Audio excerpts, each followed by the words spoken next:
I think one of the things that's important to recognize about this situation is the asymmetry of what is going on, as well as the collective punishment of what is happening to the Palestinian people at this moment.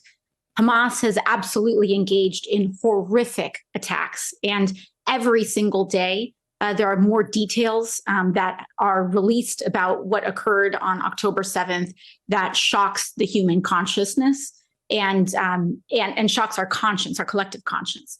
However, we do know as well that war crimes do not constitute and are not an appropriate response for other war crimes. Hamas's hostage taking, their hostage taking of children, of the disabled, elderly, civilians are a war crime. But when we are talking about the blockading of water, food, electricity to a population of 2.2 million Palestinians, when we are talking about dropping what we're seeing from Human Rights Watch, reports and confirmation from organizations like Amnesty International and Human Rights Watch, the dropping and deployment of white phosphorus, which is also a war crime. It is unacceptable to think that 1,700 Palestinian children alone, that their deaths will somehow make up for or justify the violence of what we saw on October 7th.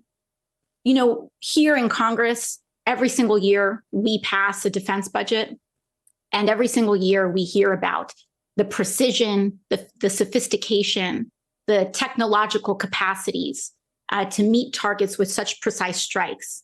And yet what we are seeing unfold in Gaza is an indiscriminate bombing campaign. We are seeing the dropping of white phosphorus, an indiscriminate weapon.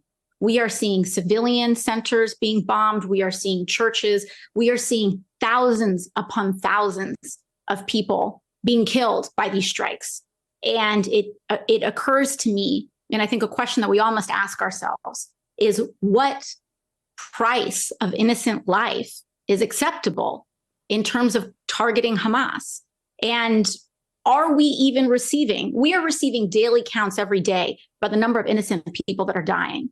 We are not seeing reports on how effective this has actually been in terms of dismantling Hamas. I think it's very important for us to raise that point. And I think it's also very important for us to understand that this is part of a larger intergenerational cycle of violence.